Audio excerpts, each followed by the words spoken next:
Muito boa noite a todos, sejam todos bem-vindos a mais uma noite dessa roda de conversa, juntamente com o InteraDQ, Instituto de Estudos Terapêuticos em Dependência Química, e também a comunidade da TT Maeda.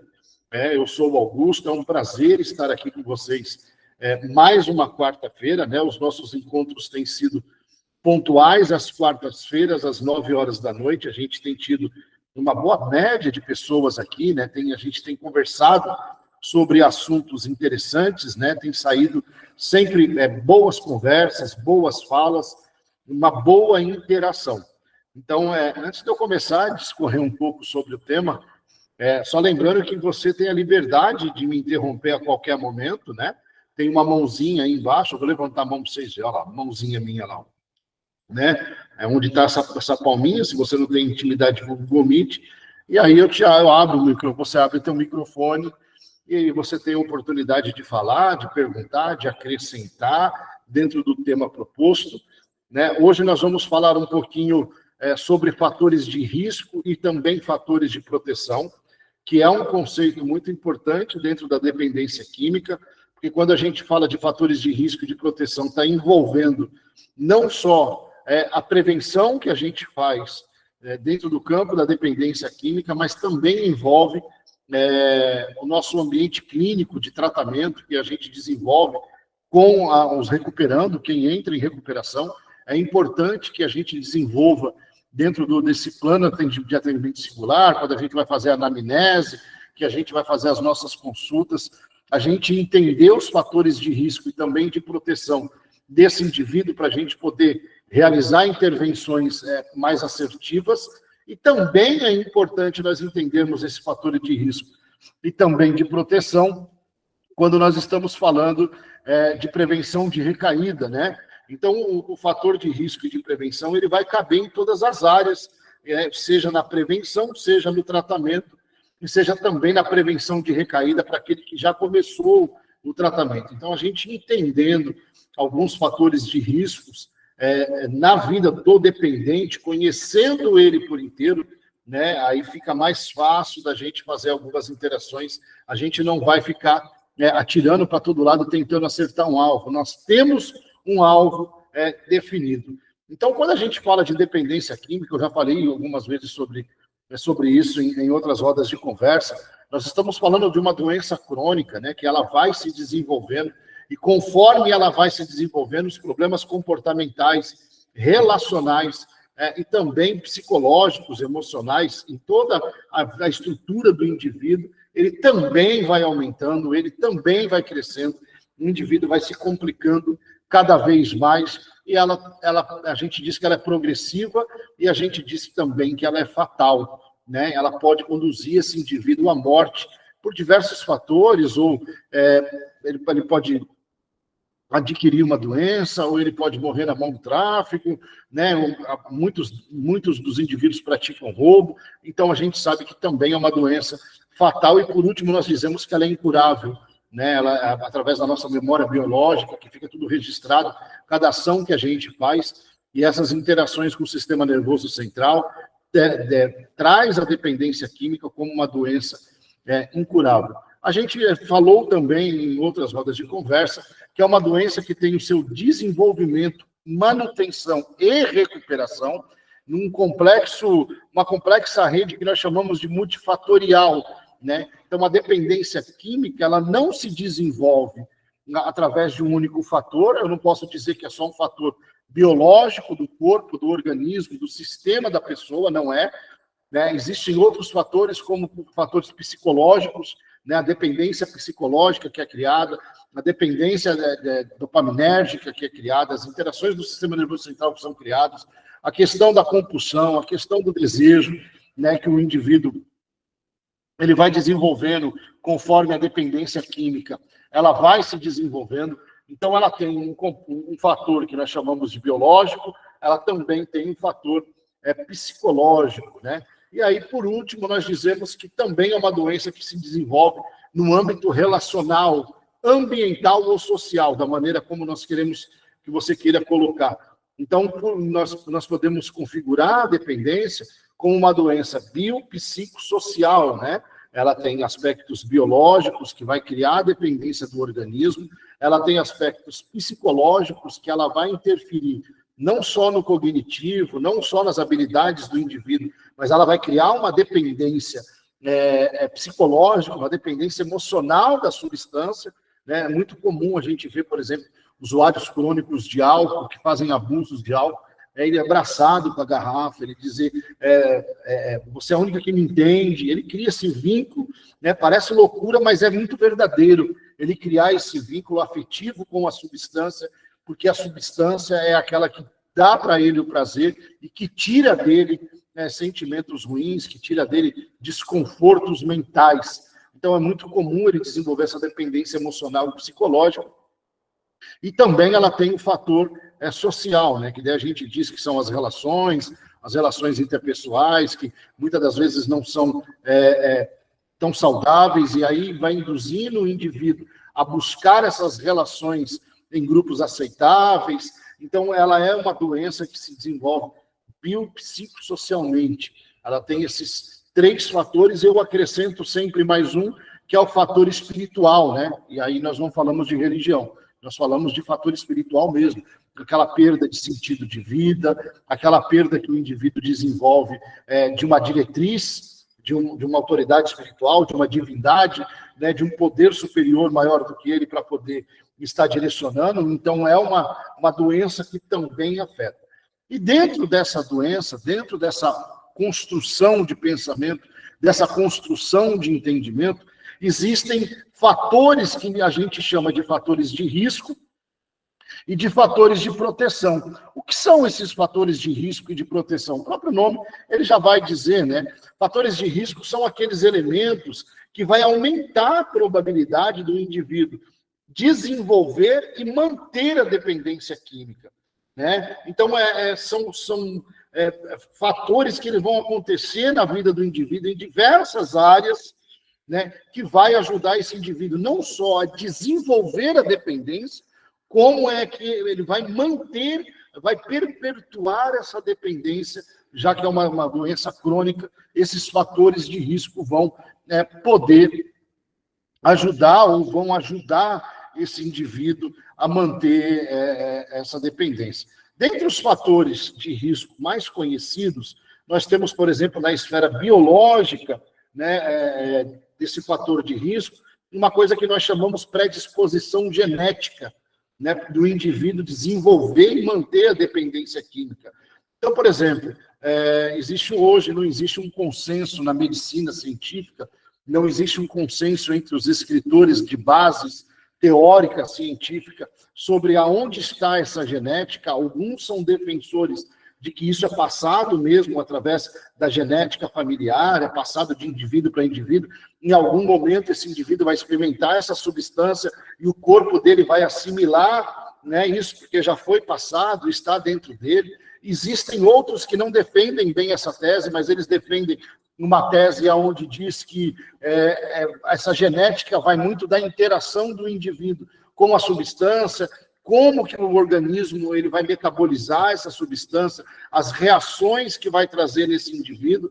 Mas a literatura que tiver certa, ou de um lado ou do outro, ou as duas se completando, né, para a gente poder entender esse fator de risco, para a gente não tem muita diferença. A grande sacada que nós temos que ter na nossa mente é que essa predisposição existe, ou de um jeito ou de outro, né? Está lá no indivíduo, ou da maneira dele trabalhar a sua interação, o metabolismo, como que ele vai absorver essa substância, e quais são os sentidos que vão despertar nele, quais são as sensações que vão despertar nele, qual o nível de prazer e euforia que esse indivíduo vai ter com essa substância, é que vai dizer aonde está a predisposição. Então, essa predisposição, nós já dizemos que é um fator biológico de risco para desenvolvimento e manutenção da substância. É claro que, quando nós falamos de multifatorial, a dependência química ela não vai se desenvolver em um fator, ela depende de outros,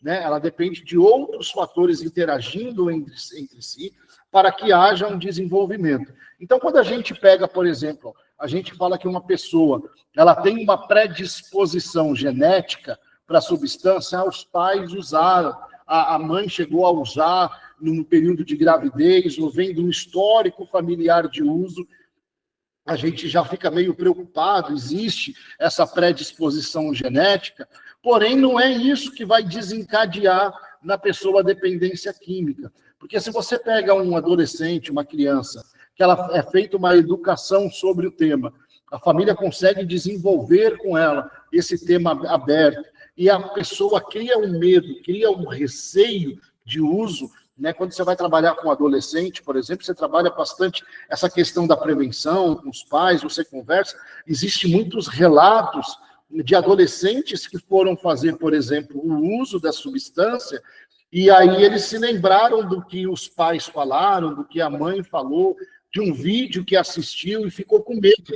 E quando essa pessoa ficou com medo, ela teve aquelas reações no seu corpo de palpitação no coração, ela teve medo mesmo de usar, né, a substância. E aí as reações foram muito positivas, porque serviu de, por exemplo, de fatores de proteção. Então, esses fatores protegeram o indivíduo de não dar continuidade no uso. Por quê? Por causa de uma educação, por causa de um conhecimento, de uma prevenção que foi realizada.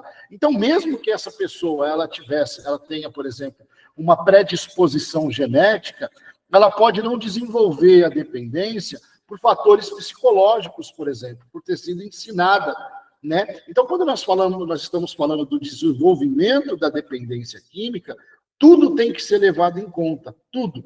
É muito comum a gente ver familiares, né? Chega para a gente, que a gente está tratando o filho deles, né? Está tratando o marido, está tratando a esposa, né? A gente vê as pessoas mais próximas de quem está em tratamento, as pessoas chegam com a seguinte fala e a seguinte reclamação: ah, mas eu não sei o porquê que essa pessoa desenvolveu a dependência, porque sempre teve tudo na vida, né? É uma pessoa que teve educação, é uma pessoa que nunca precisou passar de dificuldade, a família dá de tudo, né? E as pessoas não entendem, mas como que ele se tornou dependente, né? Dessa maneira? Às vezes o fator que desencadeou tudo isso foi uma predisposição genética na interação da substância. O indivíduo usou a substância, o organismo dele metabolizou aquela substância de uma forma positiva para ele. Ele gostou das sensações que ele teve com o uso, né? Aquele prazer liberado para ele, cara, foi fantástico. Ele nunca tinha sentido algo, né? E isso pode ter sido a porta de entrada desencadeadora.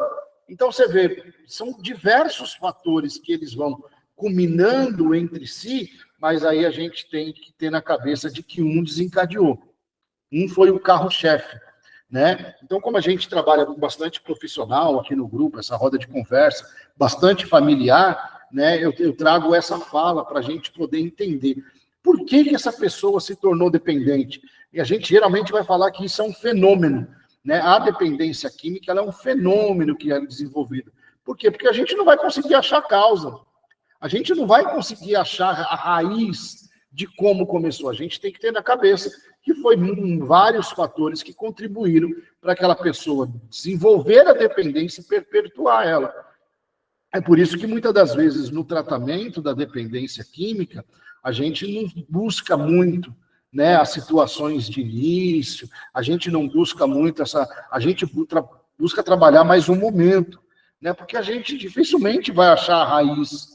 A gente vai trabalhar o momento de vida que aquele indivíduo está, aquilo que foi perdido como processo cognitivo, as dificuldades e habilidades que ele tem, a gente vai desenvolver com ele habilidade de enfrentamento para ele poder passar situações, para ele poder levar uma vida, então, agora em abstinência, né? Em segundo momento, mais para frente, se tivermos a oportunidade, aí nós vamos trabalhar os traumas, aí nós vamos verificar no subconsciente desse indivíduo o que pode ter acontecido para ele buscar essa substância. Mas de tratamento inicial, nós não conseguimos fazer isso, porque nós temos um indivíduo compulsivo, nós temos um indivíduo que está completamente doente, ele está completamente obsessivo pela substância, e nós precisamos resolver o problema no momento.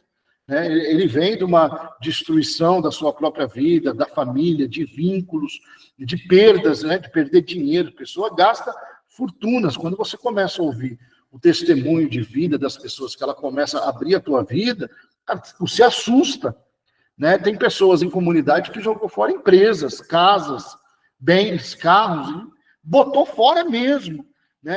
É um negócio do cara pegar um carro que vale 60, 70 mil, né, e ir para dentro de uma comunidade, de um lugar onde tem a venda da substância, entregar a chave, o documento assinado na mão do cara, por 5 mil de substância, por 10 mil de substância, e ali ele já se interna ali naquele lugar mesmo, fica ali 10 dias, 15 dias. Então, assim, é assustador a devastação que ela traz, né? Então, a gente tendo esse entendimento desses fatores que o indivíduo está vivendo, e não ficar procurando a causa de como começou, mas o que ele está vivendo agora, é onde nós precisamos fazer as nossas intervenções, é como tem que ser a nossa fala, e é a maneira que nós vamos conseguir ajudar esse indivíduo.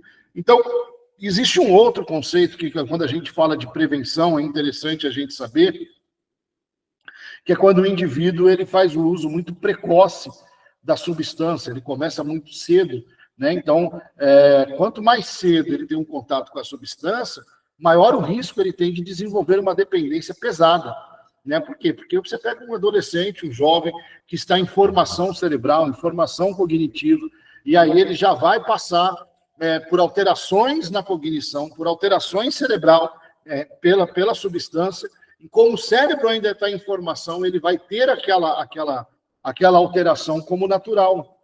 Então, é mais difícil de você conseguir reverter o quadro pelos caminhos que vai sendo criado, pela neuroplasticidade cerebral do indivíduo, né? Então, quando nós falamos de prevenção, quanto mais cedo for feita a prevenção, menos risco esse indivíduo tem.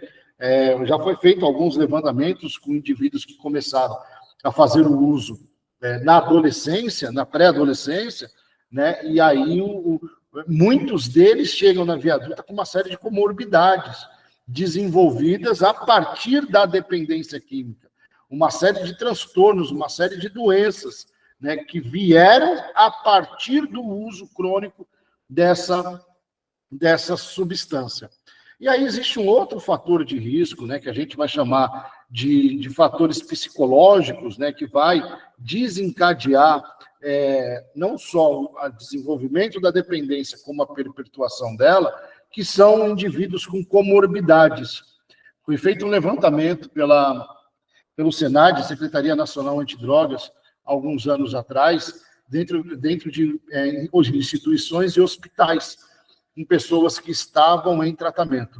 E nessa pesquisa, nasceu um dado chocante, que as pessoas com comorbidades em tratamento superava em muito as pessoas que não tinham. Então, era muito comum você ter, por exemplo, pessoas com transtorno por uso de substância, fazendo um uso abusivo de substância, é muito comum essa pessoa ela ter uma comorbidade, ela ter um outro transtorno junto com o transtorno por uso de substância. Então, você tem pessoas com quadro de ansiedade, depressão, transtorno bipolar, transtorno de déficit de atenção, o famoso TDAH, né? Transtorno de personalidade é muito comum, né? Transtorno de estresse pós-traumático, algo vivenciado por essas pessoas, que aí ela conseguiu achar na substância um alívio para esse estresse que ela vem vivendo. Então, quando nós vamos trabalhar com indivíduos em recuperação, nós temos que ter na cabeça, dentro dos diagnósticos que nós vamos fazer, que é mais comum uma pessoa com uma comorbidade, ou seja, com um transtorno associado junto ao transtorno do uso, do que você ter uma pessoa com um único transtorno, que é o transtorno pelo uso. É muito mais comum você achar pessoas, você tratar pessoas, pessoas passar pela tua vida, você conversar com pessoas que têm comorbidades do que pessoas que não têm, né? Então, você pega os dados, dizem que, por exemplo, a cada 10 pessoas que desenvolvem um transtorno por uso de substância, pelo menos 6 têm alguma comorbidade associada, né? E pelo menos 5 vêm com esse transtorno primeiro. e depois o transtorno por uso de substância é desenvolvido em cima desse transtorno. E o nosso maior problema é que ainda existe muito tratamento que as pessoas só olham para a dependência química. As pessoas não olham para outros transtornos. Infelizmente, os equipamentos de saúde, hospitais psiquiátricos, as casas que atendem como CAPs, né, psiquiatras, as comunidades terapêuticas, as clínicas de recuperação, elas não conseguem conversar entre elas para poder ter esse acompanhamento de uma forma mais saudável.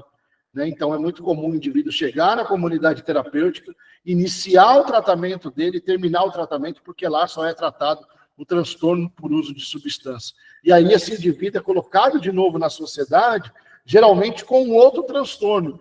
Como esse outro transtorno, como o transtorno de ansiedade, depressão, não foi tratado, não está sendo olhado, ele acaba recorrendo novamente ao uso de substância para poder sanar esse outro transtorno. Entende o tamanho da nossa complicação? Então, nós, como profissionais, quanto mais ferramentas nós tivermos no âmbito de equipe multidisciplinar, mais nós temos fatores de proteção para esse indivíduo. Né? Porque eu tenho que pensar que esse indivíduo que vai chegar na minha mão, ele pode ter um transtorno ou ter desenvolvido um transtorno por causa do transtorno por uso de substância. Pode haver uma comorbidade. Muitas das vezes essa comorbidade, ela está escondida atrás da dependência química. As duas caminham juntas aí para resolver o problema desse transtorno de ansiedade, de personalidade, a dependência química acaba mascarando. A gente joga tudo na conta da dependência química. A gente diz que tudo que o indivíduo está vivenciando é por causa da dependência química. E isso, infelizmente, tem se tornado um fator de risco. Por quê? Pela ausência de uma equipe multidisciplinar, pela ausência de conversar com outros equipamentos, desse indivíduo começar a fazer o tratamento e eu levar ele no psiquiatra, né, de fazer exames, de fazer buscas mais aprofundadas, de ter um plano de atendimento singular, multidisciplinar, passando por outros profissionais para poder identificar esses outros transtornos que existem. Então, infelizmente, hoje, nós ainda vivenciamos esse quadro crítico, né? Porque muitas das vezes o indivíduo chega na minha mão, eu faço muito trabalho em comunidade, por exemplo, comunidade terapêutica. O indivíduo chega para mim, chega lá para tratar na comunidade, eu vou olhar ele como um indivíduo com transtorno por uso de substância, um dependente químico, né? Eu não tenho um psiquiatra dentro da comunidade para ver outras comorbidades, eu não tenho um médico, eu não tenho um psicólogo, né, lá dentro para poder olhar isso. Então, qual que seria o correto? Eu pegar esse indivíduo e conversar com outros aparelhos de saúde, né, levar ele num psiquiatra, levar ele num psicólogo, para poder ver se não existe uma comorbidade, porque senão nós estamos lá atirando errado. Né? Nós vamos tirar esse indivíduo da compulsão, ele vai passar um tempo sem uso, mas se a ansiedade, a depressão, o transtorno bipolar não for tratado, a hora que ele estiver lá fora com esse transtorno ele vai resolver. Qual é a maneira que ele resolve? Se automedicando. Qual é a medicação dele? A substância. Né? Então, a gente entender esses fatores de risco também é muito importante.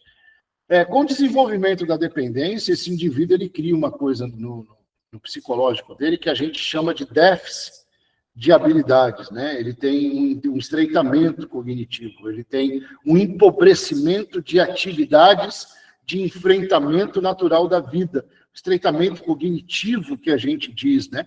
Ele perde a capacidade do autocontrole, ele perde a capacidade de inibição, de comunicação assertiva, ele perde aquela coisa do dizer não, e aí o indivíduo para de usar a substância e ele vem com isso, né? Isso não é restaurado automaticamente sem uso. Então, quando a gente pega esse indivíduo para tratar, nós temos que ter na nossa cabeça que esse indivíduo está vindo com esse fator de risco muito acentuado. Qual é? Ele tem uma habilidade de enfrentamento muito deficitária. Né? Ele não sabe lidar com as situações. Né? Se eu olhar simplesmente para a substância, e eu acho que esse talvez é o maior erro de muitos familiares e profissionais, infelizmente, eles olham como o problema da dependência química sendo a substância, E o problema da dependência química não é a substância, é o indivíduo e a sua interação com a substância, né? Quando nós aprendemos a ter esse olhar que o problema está no indivíduo e na interação da substância, a gente consegue entender essa inabilidade que foi criada, que ele chega até mim com tratamento, com essa habilidade de enfrentamento deficitário. Ele não consegue desenvolver a habilidade. Aí nós vamos ter que trabalhar com ele, treinar habilidades, identificar onde está, né? Se ele não sabe lidar com o problema, ele não sabe lidar com o não, ele não sabe lidar com o tempo, ele não sabe lidar com ansiedade, né? A alegria para ele não sabe lidar nem com a alegria vira euforia, né? Ele não tem um temperamento, né? Eu costumo desenhar uma linha assim, sabe aquela linhazinha do coração, né, que a gente tem quando coloca os equipamentos, né? Normal, a linha da normalidade da vida, eu falo, né?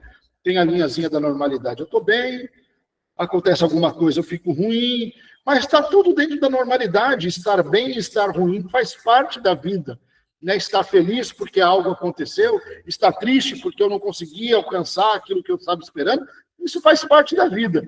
O grande problema que nós enfrentamos, na realidade, o dependente químico enfrenta, é que essa linha da normalidade ela é alterada. Por que ela é alterada? Por causa da substância. Então, o indivíduo ele usa a substância, ele não tem aquele picozinho de alegria, ele tem um pico de alegria, né? E aí o problema é que quando ele está nesse prazer muito alto, que a substância vai acabando, ela não volta para a linha da normalidade, ela cai. Então, ele está muito lá em cima, muito eufórico, muito feliz, e quando a substância passa o efeito, ela decai, né? Eu gosto muito de uma música que o Legião Urbana, o Renato Russo canta. Renato Russo, para quem não sabe, é um adicto em recuperação, e ele canta isso nas suas músicas, nos seus álbuns, né? Tem uma música dele que chama Só Por Hoje, que faz menção ao grupo Narcóticos Anônimos, que vivia só por hoje, e tantas outras falas que ele fazia, que descrevia a recuperação. Tem uma música dele que é muito famosa, que ele começa dizendo assim, ó, parece cocaína, mas é só tristeza, né? Parece cocaína. O que é esse parece cocaína? É o outro dia. Então, o indivíduo ele faz o uso hoje, ele tem aquele pico de prazer, né? Ele tem aquele pico de satisfação, aquele pico sobe lá em cima, mas quando passa aquele pico, não volta para a linha da normalidade. Ele experimenta a depressão, né? A gente chama de ressaca do outro dia, ressaca moral que ele tem pelo acontecido, né? E aí ele precisa voltar para a linha da normalidade, só que ele não consegue voltar. Então, o que ele faz? Repetição de comportamento. Ele volta a fazer o uso porque ele precisa subir, ele não quer ficar lá embaixo, ele não quer ficar em depressão. Então, ele volta ao uso para poder atingir de novo esse ponto de prazer.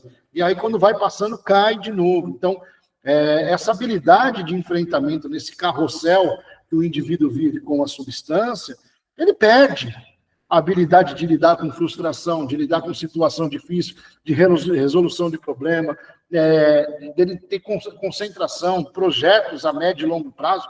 Olha bem para o dependente químico, a dificuldade que ele tem de ter um projeto a médio e longo prazo. Ele se torna altamente imediatista, né? Ele quer resolver o problema dele agora, né? Tem que ser agora. Por quê? Porque está acostumado com prazer imediato, com um alívio imediato. Então, ele não espera. A substância traz isso para ele, né? Então, quando nós entendemos essa linha, a gente vê que a gente está pegando um indivíduo completamente desregulado nas suas funções de enfrentamento naquilo que nós dizemos do natural da vida.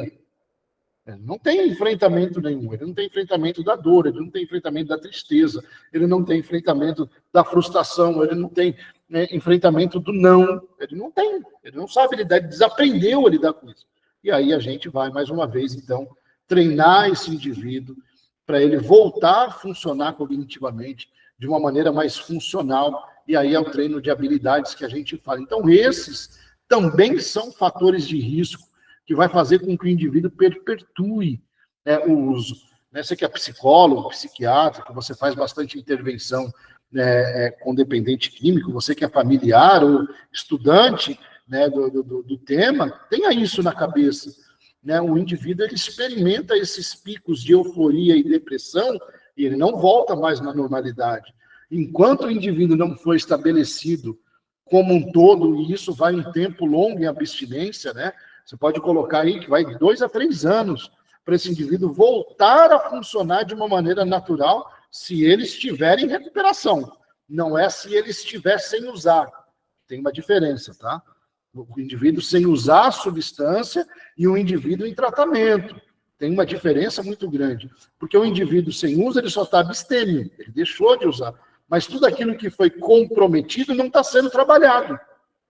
O indivíduo que entra em recuperação, que está em tratamento, ele continua participando de grupo, ele continua indo em psicólogo, ele continua estando com pessoas que falam sobre a doença, ele continua treinando habilidades, tendo autoconhecimento, e aí o caminho vai ficando mais fácil. Mas nós estamos falando de 2 anos, de 3 anos de tratamento para esse indivíduo voltar a funcionar de uma maneira com mais funcionalidade, né, com mais autonomia, porque até então ele ainda está em treinamento, ainda tem, mesmo ele abstêmio, é necessário que ele passe por esse período para ele voltar a funcionar. Né? Você pega um indivíduo que vem há 10 anos, 15 anos de uso, submetendo não só o sentimental, o psicológico dele, o biológico dele, a alterações altíssimas. E aí eu falo para quem entra em recuperação, para os adictos, né, que eu costumo dizer para os indivíduos que eu vou tratando, falo, cara, a gente nunca mais vai ser normal. Nunca mais. Eu preciso ter cuidado, porque assim, ó, a minha alegria não é alegria, ela se torna euforia. A minha tristeza, ela não é tristeza, ela se torna depressão. Então eu preciso me conhecer para me identificar esses sintomas, para mim não deixar isso ter uma proporção maior do que deveria e eu ter uma recaída. Porque é assim o caminho da recaída. Quando o indivíduo ele não consegue enxergar esses momentos de risco, esses fatores de risco, e ele acaba tendo uma recaída. Legal. Tasmara, fica à vontade, filha. Abre esse microfone. Se eu tirar uma dúvida, você falou aí sobre o tempo, né, do internamento. 3 anos, digamos assim. No caso, é para todo mundo ou é para alguns? A gente fala sempre de uma maneira geral, né? Eu costumo dizer que a dependência química, ela é muito individual. Cada indivíduo tem a sua história de vida. Cada indivíduo desenvolveu a sua própria dependência. Então, de uma maneira geral. Por que eu sempre falo 2, 3 anos? Porque ao tempo, imagina assim, existe uma coisa no nosso cérebro que a gente chama de neuroplasticidade. O que é isso? São as alterações dos nossos neurônios, no nosso sistema neural, que ele acontece em relação ao uso. Então, imagine que é uma avenida onde os carros vão sempre para frente e chega no final, vira à direita. Isso é o normal do nosso cérebro. Conforme o indivíduo vai usando a substância, os carros começam a andar um quarteirão, virar à direita e outros virarem à esquerda. Eles sofrem uma alteração. E ele passa a funcionar dessa maneira. O grande problema é que quando tira a substância, a avenida não volta ao normal. Eles vão precisar de tempo para processar que a substância não está mais lá. Entende? Entendi. Então vai um tempo até o neurônio, a nossa cabeça, o nosso sistema nervoso, ele compreender que a substância não está vindo mais, que não tem mais aquele prazer. Aí o indivíduo vai passar pela crise de abstinência, ele vai passar pela fissura, ele vai ter dor no corpo, porque o cérebro não consegue entender. Aí o cara, ele vai passar todo aquele processo. A hora que o cérebro ele conseguir entender, ele vai ter que se reestruturar aquilo que já era. Agora você imagina, ter que mudar a avenida, colocar a rua de novo. Então vai um tempo para ele voltar a funcionar normal. Então a gente chama isso de neuroplasticidade. Aí você pega um indivíduo que passou 10 anos modificando o cérebro dele, colocou ele para funcionar em relação à substância. Aí ele para de usar a substância. Eu não vou conseguir, nosso corpo não vai conseguir, que em 6 meses volte tudo ao normal. É verdade. Vai um tempo. Então, o indivíduo ele não está usando, ele conseguiu restabelecer a vida dele, ele começou uma caminhada de novo, ele está no seio da família dele, ele está trabalhando, ele está evoluindo. Mas nós precisamos entender que o cérebro dele ainda está voltando ao normal, ainda não está normal. Sim. E em relação digamos que os 3 anos, o acolhido ele fica dentro da clínica ou ele tem assim, ele pode sair e tá voltando? Qual que é a ideia de clínica que nós temos, né? O que a clínica faz? Por que é importante o trabalho da clínica e da comunidade terapêutica? Porque ela vai tirar da sociedade esse indivíduo que está compulsivo. Ele está completamente compulsivo. E como ele está muito compulsivo, ele não consegue ficar na rua sem usar, então a gente pega ele e coloca ele num ambiente seguro. Nesse ambiente seguro, nós vamos trabalhar a questão do impulso, da compulsão, né? Ele vai passar pelas crises de abstinência, a gente vai começar a fazer um trabalho psicológico de treinamento de habilidades. Então, a gente vai dar esse primeiro suporte desse pico que é muito intenso da retirada da substância. Então, ali, ele iniciou o tratamento, ele não vai iniciar e terminar dentro da comunidade. Ah, entendi. Entendeu? Ali a gente vai tratar o socorro, ali é o pronto-socorro, vai colocar na clínica, vai colocar na comunidade, vai entrar com medicação, vai entrar com terapia psicológica, com psicoterapia, para ajudar o indivíduo a voltar a funcionar sem a substância. Mas é necessário que ele continue o tratamento quando sair. Hoje está muito crescente uma profissão, por exemplo. Eu vou até deixar aberto aí para os nossos amigos que estão nos ouvindo, que é o acompanhante terapêutico, né? Eu tô vendo a mão de todo mundo. Segura aí que nós já para todo mundo falar. O que é o acompanhamento terapêutico? É aquele cara que, quando ele sai da comunidade, ele tem alguém dando suporte terapêutico para ele. Então, pega o cara, acompanha até o médico, leva até a reunião, faz reunião na casa, conversa com a família, vê como é que o cara tá, vê como é que ele está se sentindo, faz esse acompanhamento semanalmente. Seria entendeu? Perfeito isso. Cara, é muito legal, é uma profissão que está crescendo muito, né? Já tem muita gente fazendo esse acompanhamento terapêutico pós-tratamento, pós-internação, o nome, seja lá o nome que a gente der. Então, é muito interessante porque acaba ajudando esse indivíduo nessa ressocialização, nesse momento que ele está voltando de novo para a sociedade, né? Então, mas o tratamento não acabou ali. Então, a gente tratou a compulsão, conseguiu estabilizar de novo o indivíduo, mas agora tem a construção de uma vida nova, né? E aí ele precisa reconstruir essa vida lá fora, onde ele vai ter que ter mais habilidade, mais desenvoltura. Então, é necessário que ele continue o tratamento. Existe uma fala que a gente usa dentro de comunidade, a gente fala assim, cara, você saiu da comunidade, 90 dias, 90 reunião. 90 dias na rua, 90 reunião, cara. Online, vai para o NA, vai para o AA, vai para a igreja, vai para onde você quiser. 90 dias, 90 reunião. Por quê? Para você não desvincular o ambiente terapêutico que você estava vivendo. Agora você precisa criar um novo ambiente terapêutico na rua. Porque, querendo ou não, dentro da clínica é totalmente diferente de quando você chega na rua, né? Fantástico. É algo totalmente diferente. Completamente diferente. Aí você passa, digamos que 2 anos numa clínica e quando você sai, você recai.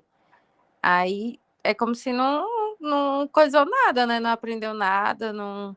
Então, o que acontece quando o indivíduo recai? Geralmente, é sempre uma falta de habilidade, né? Alguma coisa não foi trabalhada, alguma coisa ficou para trás. Pode ser uma comorbidade que estava ali escondida, a gente não viu, né? Não foi tratado. Pode ser um transtorno que está ali escondido. Às vezes, esse indivíduo tem transtorno de ansiedade, tem transtorno de personalidade, a gente não está vendo. A gente está focando só na dependência química. Então, por isso que o trabalho da equipe multidisciplinar nesses casos é muito interessante. Legal, Tasmara? Consegui lhe responder? Sim, com certeza. Obrigada. Valeu. Marco Aurélio, boa noite, filho. Opa, tudo bom? Boa noite, mestre. Então, tudo bom, querido? Parabéns aí, né, pelo trabalho, né? É muito bom. Eu queria só mesmo tirar uma dúvida em relação a uma casa terapêutica onde o punho ali é evangélico. Legal. Né? O maior desafio hoje para diretores de casas terapêuticas evangélicos, eles não acreditam muito na nossa linha de atendimento, na psicanálise, no psicólogo, né? Para eles, assim, aceitou Jesus, está curado, né? E como que eu lido com isso diante essa situação com esses diretores? Tá, vamos lá. A gente vem no Brasil de um modelo lá de 1990, né? A gente não vai nem falar comunidade terapêutica, nós vamos falar casa de recuperação. Então, nos anos 90, houve uma explosão religiosa das casas de recuperação, aonde o modelo de tratamento era um modelo religioso. Não existia um modelo terapêutico, né? Então, assim, eu lembro que no começo, lá nos anos 90, né, eu sou fruto de uma casa de recuperação, passei por uma casa para poder me tratar, né? Eu sou fruto dela, eu sou um adicto em recuperação. Mas conforme a gente vai estudando, a gente vai entendendo. Lá no começo, o pessoal era contra até remédio. Cara, dentro de casa de recuperação religiosa não entrava remédio. Não entrava remédio.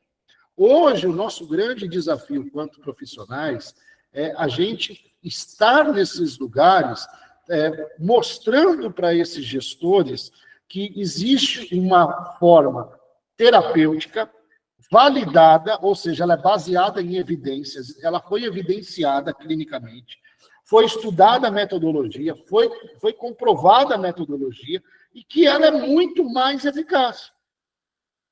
Né? O nosso caminho, agora eu vou falar para profissionais de comunidade terapêutica, ele é muito longo quanto a isso. A gente tem um desafio na mão muito grande para fazer esse pessoal entender que a abordagem ela tem que ser multidisciplinar. Né? Eu sou evangélico, tá? Eu sou. Mas eu não trabalho com recuperação, com religião, eu trabalho com espiritualidade. Né? E o povo fica assim para mim, mas como? É esse o caminho. Né? Se a gente pegar aí, há um mês atrás, eu estava dentro de uma comunidade católica implantando um projeto terapêutico, sem nenhum tipo de problema. Não. Por quê? Porque eu não trabalho com religião, eu trabalho com espiritualidade. Então, quando eu tenho essas falas, as pessoas, elas têm, os gestores ficam assim, eu também fico. Porque eu chego e não vejo um trabalho, muitas das vezes, terapêutico, eu vejo um trabalho religioso.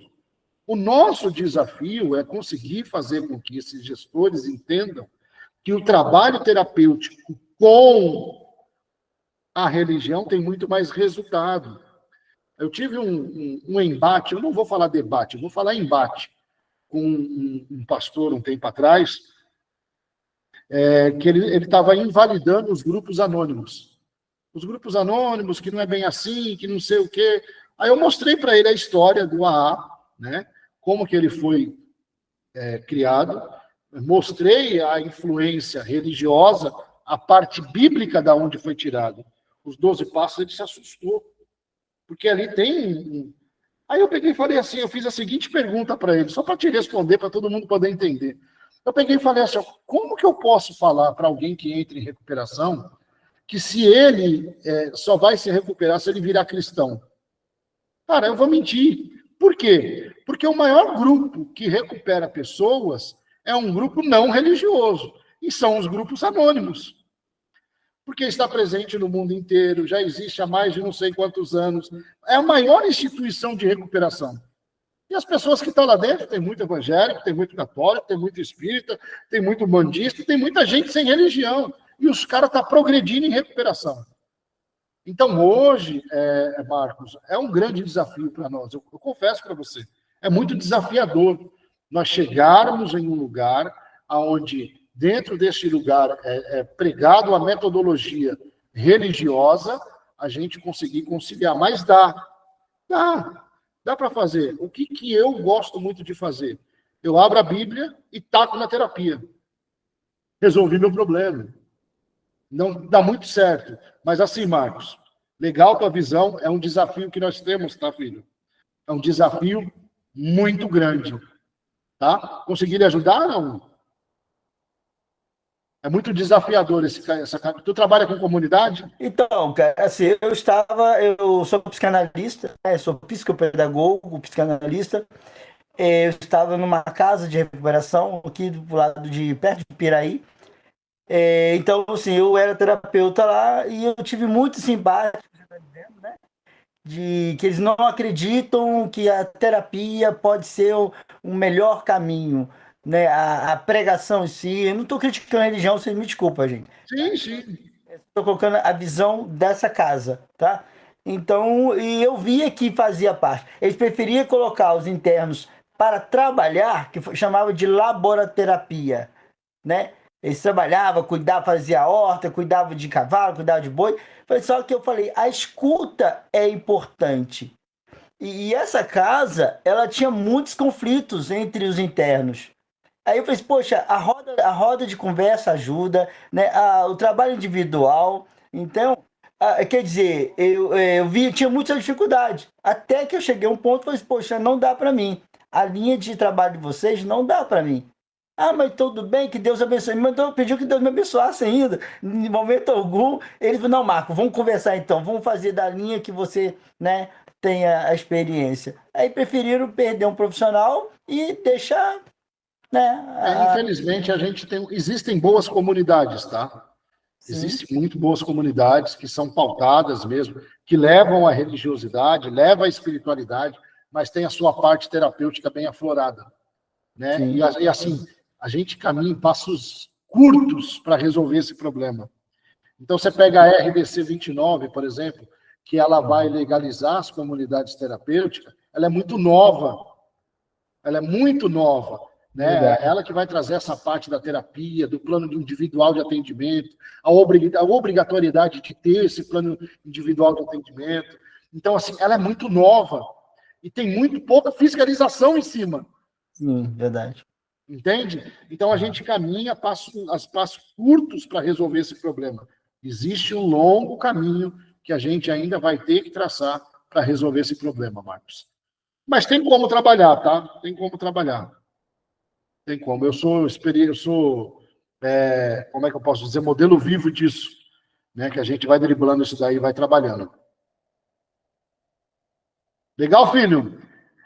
Irmãos, para mim poder terminar, queridos, quando a gente está falando, hoje nós estamos falando um pouquinho de fatores de risco e fatores de proteção, né? Para a gente poder encerrar, eu vou falar um pouquinho sobre os fatores sociais e ambientais que vão colaborar no desenvolvimento dessa dependência e também na perpetuação dela, né? Então, aí a gente tem uma série de fatores, né?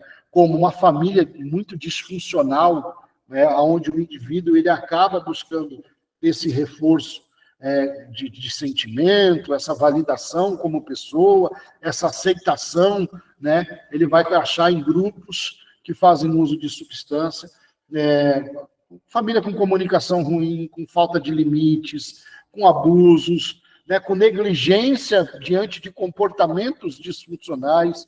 Isso é muito importante da gente observar. Então, quando eu estou tratando, por exemplo, um indivíduo, a gente vê isso daqui dentro clinicamente falando, dentro do consultório ou dentro da clínica, a gente vê isso daqui muito palpável, né? A dificuldade de comunicação assertiva que esse indivíduo tem, e você vai conversar com os familiares, é do mesmo jeito, né? A falta de limites com o qual ele foi desenvolvido na vida contribuiu para que ele perpetuasse essa dependência. Então, são aspectos interessantes para a gente estar de olho quando a gente vai realizar o tratamento. Um outro aspecto que é muito negativo, é um fator de risco, é o uso de substâncias na família, né? Então, a gente vem de uma cultura no Brasil, por exemplo, onde o álcool é muito aceitável, né? A pessoa se embebedar, a pessoa entrar em coma, a pessoa, né, ter alto índice de bebida, fazer vergonha, arrumar problema, é muito aceitável. No outro dia, todo mundo ri, né? Eu costumo dizer para os acolhedores, falar, cara, é normal. O cara vai, bebe, passa mal, vomita, deita em cima do vômito, todo mundo ri. É normal, é uma coisa natural, né? Então é meio cultural isso. Então esse crescente uso de substância, desse ambiente muito permissivo, é um fator muito de risco, né? Quando a gente vai trabalhar o programa de prevenção de recaída, por exemplo, que a gente está trabalhando com o dependente, e aí a gente se obriga a trabalhar com o familiar, até para trazer uma psicoeducação para ele, trazer um entendimento para ele, a gente fala desse ambiente muito permissivo, né? A gente fala dessa problemática que é a convivência familiar para o dependente. né? O quão nocivo, o quão perigoso, o quão destrutivo esse ambiente familiar ele se torna para um dependente químico que está em recuperação. Né? Uma outra questão social é a pressão dos pares. A gente acha que só acontece na adolescência e, na verdade, não. O que é a pressão dos pares? É aquele grupinho que fala, você não vai fumar? Fuma cara. Não dá nada. Aí o adolescente vai lá, pega, fuma, para pertencer a um grupo, ou para sair de uma gozação de alguém, para sair de uma resenha de alguém, ele acaba fazendo uso da substância e assim desenvolvendo a sua substância. Mas isso é muito comum, até na vida adulta. Né, com pessoas que desenvolvem na empresa, pessoas que têm na empresa, que fazem uso de substância, acaba pressionando as outras pessoas para também estar fazendo uso. Então, a gente chama isso daí também de fator de risco. E o que é mais interessante nessa pressão de grupo, na pressão dos pares, é a dificuldade que o indivíduo tem de falar não. Né? Você, quando vai tratar o indivíduo, você vai conversar com ele, cara, como um adicto tem dificuldade para falar não, cara? Não vou usar, não quero, vou para minha casa, hoje não. Né? Ofereceu, eu vou, eu quero, eu vou, eu quero. Né? Às vezes não é preciso nem forçar muito. Né? Então, ele cria essa identidade, ele cria essa personalidade de uso. Né? Uma outra questão que é social e que é muito complicada é a questão do fácil acesso à substância. Como é fácil você achar e adquirir qualquer tipo de substância na nossa sociedade. Qualquer um. Você pode pegar, por exemplo, o adicto, você pode pegar o usuário, né, o dependente químico, e você jogar num outro estado, lá no... Né, atravessar 10 estados do país com ele e deixar ele lá. Lá ele vai achar. Né, parece que o nosso olhar, ele acha, ele sabe onde está. Né, ele identifica o usuário, ele sabe onde procurar. E através da fala, através da conversa, é muito fácil de você obter. Então, esse também é um fator de risco interessante da gente pensar esse fácil acesso da substância. Aí, em tratamento, a gente vai ter que observar muito nesse indivíduo, ter muitas conversas, né, modelagem de comportamento com ele, para ele poder dizer não, para ele parar de procurar e se misturar com essas pessoas. Aí a gente vai trabalhar os evites, né? Os evites, hábitos, pessoas e lugares, evitar certos hábitos, evitar certo tipo de pessoa e certo tipo de lugar, para que esse indivíduo não recaia, não volta novamente ao uso. Então, esses fatores de risco, quando nós compreendemos ele, a gente muda a nossa postura com relação ao dependente, para ficar mais fácil, quando a gente é familiar, fica mais fácil as nossas abordagens. Quando nós somos profissionais, que a gente está atendendo esse dependente químico, fica mais fácil da gente identificar, nós temos que ter isso na cabeça, que esses fatores de vulnerabilidade pode ser constante na vida dele. Às vezes esse fator de vulnerabilidade está no trabalho, né? Ele quer ficar de pé, ele quer ficar limpo, mas no trabalho tem lá um bando de pessoas que usam, e aí a gente vai ter que treinar a assertividade com ele, dele dizer não, dele resistir, dele sair do meio, né? E aí o nosso trabalho é mais complicado. Às vezes ele vem de um ambiente familiar totalmente permissivo, né? Onde final de semana a família se reúne para fazer festa, banhada, bebedeira, outros que fazem uso, né? E, enfim. E aí a gente precisa entender como que é o funcionamento desse indivíduo, desse dependente, para a gente poder estar somando e ajudando com ele. Legal, gente? Alguém tem alguma pergunta, algum acréscimo? Estou vendo ainda a mão do Marcos levantado. Tem algo, Marcos, ou só deixou levantada a mesma mão? Não, tá tranquilo. Tá tranquilo. Valeu. Tá. Gente, alguém tem alguma pergunta, algum acréscimo, alguma dúvida, algum questionamento, alguma reclamação? Vocês podem ficar à vontade. Então, mestre, já que você me oportunizou aí... Isso, filho. Deixa eu contribuir. Quando você disse para mim assim, por que os adictos, só tudo para eles sim, tá bem, tô ok, parei, né? Eles têm uma fala externa de positividade. Mas sabe que no fundo, a negatividade é maior. Esse porquê que a gente está questionando é assim, é interessante. Né? Tipo assim, eu paro a hora que eu quero, né?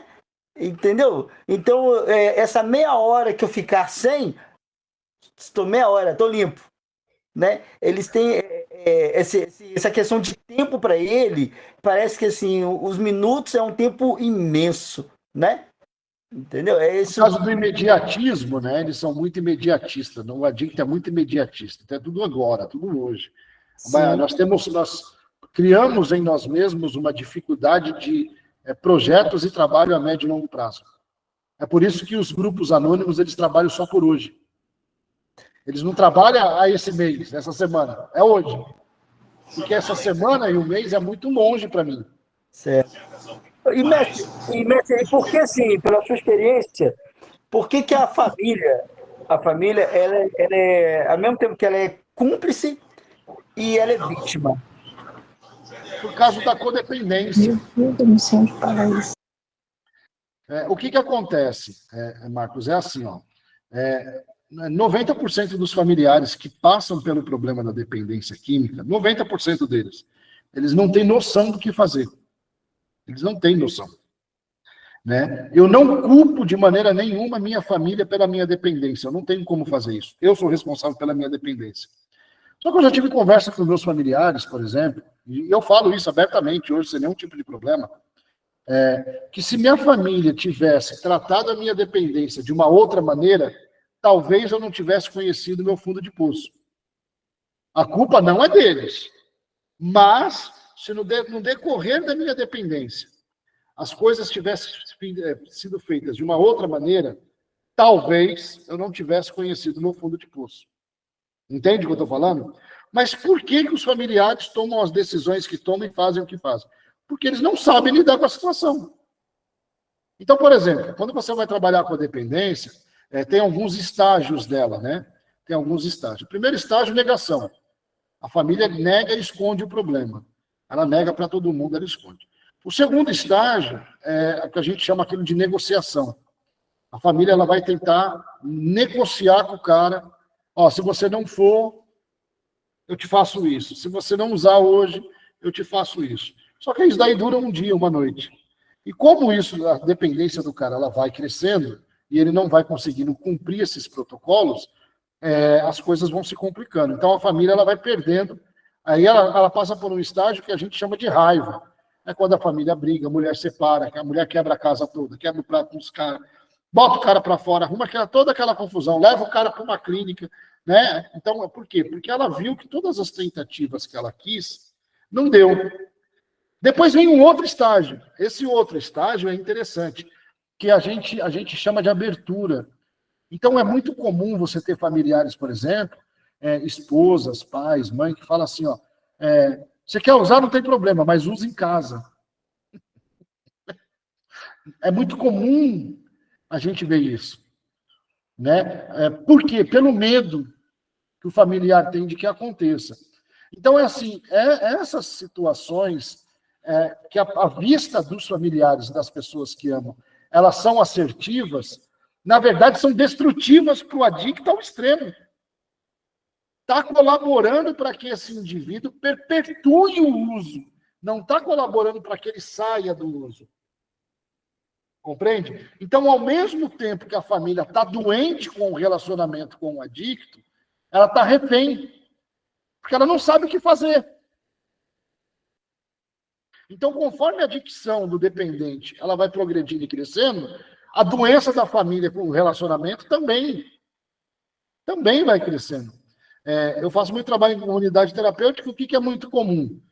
A gente pegar indivíduos que chegam lá, né? Eu vou te falar isso daí, que é 70% dos indivíduos, que chega lá levado por alguém, ou é um líder religioso, ou é um vizinho, ou familiar, que pega e fala assim, ó, te trouxe até aqui, a partir daqui não quero que você me liga, e eles cortam um vínculo ali, porque não suportam mais. Então, muitas das pessoas que estão em comunidade acabam fazendo parte do tratamento sozinho. Entende? Porque já chegou em situação... E como que chegou nessa situação? Quando você vai olhar o histórico, você vai ver que a família contribuiu para isso inconscientemente, coitado. Sem saber que muitas das vezes estava atrapalhando e perpetuando o vício do cara e não estava vendo. Que nem, é muito comum a gente ver familiares pagando dívidas dos adictos, né, dos dependentes, por medo. E aí eu vou isentando o cara da responsabilidade dos atos dele. Ele vai fazer mais dívida porque ele sabe que alguém vai pagar. Entende o tamanho da problemática? Então, assim, a gente trabalhar com dependência é muito interessante, porque é um fio muito pequeno, assim, ó, entre o que é certo e o que não é. E a família, muitas das vezes, acaba ajudando o indivíduo a perpetuar esse uso, infelizmente. Legal, Marcos? Mas a gente vai fazer uma hora com calma aí, numa roda de conversa, numa quarta-feira aí. A gente faz aí esse estudo sobre codependência, muito interessante. Tá bom? Eu vou deixar aqui para os familiares, né? Que se vocês tiverem a oportunidade, procurem Naranon, né? Ou Alanon, né? Vou escrever aqui no chat. Alanon, que é Alcoólicos Anônimos, é sobre familiares. Só para familiares. Naranon, amor exigente. São grupos que existem no Brasil todo, num monte de lugar, para familiares de dependentes químicos. Lá dentro tem psicólogos, psiquiatras, uma rede de apoio fantástica que vai te auxiliar nesse momento de dificuldade, te dando um direcionamento, te acompanhando, te ajudando em algumas decisões que podem ser, à primeira vista, difícil, mas que vai poder ajudar esse dependente. Legal? Gente, obrigado por vocês estarem aqui. Obrigado, Cláudia. A Cláudia colocou ali aula muito boa. Hoje nós tivemos um número menor de pessoas, né? Não sei o porquê, Deus o sabe. A gente vem numa rotina muito boa, com bastante gente, mas a gente, com certeza, a gente vai se empenhando, dando o melhor que a gente pode. Quarta-feira que vem a gente está de volta. Você que está lá no grupo de dependência química, do grupo da TT Maeda, por favor, coloquem temas que vocês queiram conversar, para a gente trazer para essa roda de conversa, dúvidas que vocês têm. Durante a semana a gente vai conversando. Meu número está lá, vocês vão me ver postando algumas coisas. Precisar, pode me chamar no privado, estou à disposição para a gente poder estar conversando e para a gente poder estar se ajudando aí. Legal? Obrigado a todos, que Deus em Cristo Jesus possa te abençoar e te dar uma boa noite.